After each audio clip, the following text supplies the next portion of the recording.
15 anecdotes sur le football, c'est parti. Laurent Blanc a marqué plus de buts que Christophe Dugarry dans sa carrière, 136 contre 89. Un pays a été champion du monde sans avoir remporté de finale. En 1950, la FIFA instaure un nouveau format, 4 poules de 4 équipes s'affrontent, puis les pays ayant terminé en tête de leur groupe se retrouvent dans une poule finale. La nation remportant cette dernière est alors sacrée championne du monde. C'est l'Uruguay sur les terres du Brésil qui a décroché le Graal. Le Brésil est d'ailleurs le seul pays à avoir participé à toutes les éditions de la Coupe du Monde. Franck Giruti détient un record, celui de la plus courte carrière internationale.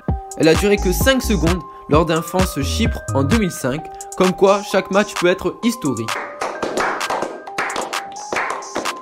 Le carton rouge a fait son apparition en 1966. Lors d'un Argentine-Angleterre très tendu, l'arbitre veut expulser un défenseur argentin. Il ne dispose pas d'outils spécifiques pour le faire et lui indique de quitter le terrain avec ses mains. La confusion règne, le joueur refuse de sortir. Après cet épisode, il fut décidé d'utiliser un objet clair pour signifier qu'un joueur doit rentrer vestiaire. C'est l'apparition du carton rouge. Vous connaissez Martin Palermo, un très bon attaquant qui a fait le bonheur de Boca Juniors. Il est également célèbre pour avoir réussi l'exploit de rater 3 pénaltys lors d'un seul match. C'est une première. Exactement, ouais.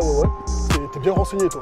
Le quintuplé le plus rapide de l'histoire est signé Robert Lewandowski le 22 septembre 2015. L'attaquant polonais n'a eu besoin que de 9 minutes pour faire trembler 5 fois les filets. Sa victime était le club allemand de Wolfsburg. La FIFA a adopté officiellement les numéros sur les maillots en 1950. L'équipe de France a déjà arboré une tunique verte et blanche. En juin 1978, elle affronte la Hongrie lors de la Coupe du Monde. L'intendant des Bleus ne prend pas en compte le fax de la FIFA lui informant que la Hongrie compte jouer en blanc et ne ramène qu'un seul jeu de maillot, et oui, c'est le blanc.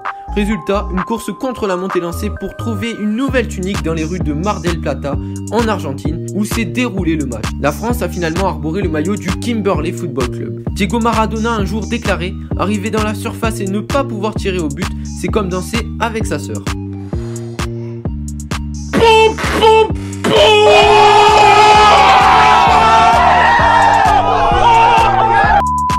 En 1996, l'Islande et l'Estonie s'affrontent lors d'un match amical. La particularité de cette rencontre est Jørgen Johnsen, 17 ans, entre en jeu et remplace son père Arnór, 34 ans. Le jeune Eidur connaîtra ensuite une superbe carrière, portant notamment les couleurs de Chelsea ou du Barça. Les tirs au but sont aujourd'hui incontournables pour départager deux équipes au terme d'un match, sauf que cet exercice n'est apparu qu'en 1978. Auparavant, c'était un simple tirage au sort qui désignait le vainqueur. Quand ça veut pas, ça veut pas. En Écosse, en 1979, la rencontre entre Falkirk et Inverness Caledonian a dû être reportée 29 fois à cause du mauvais temps. Donc voilà, c'est la fin de la vidéo, donc j'espère qu'elle vous aura plu. Si c'est le cas, n'hésitez pas à aller vous abonner, à partager, à liker et commenter la vidéo, ça me ferait super plaisir. Et on va dire qu'au 30 likes, je vous fais un épisode 2. Moi je vous dis à la semaine prochaine pour une nouvelle vidéo, c'était Alpen du Foot, ciao.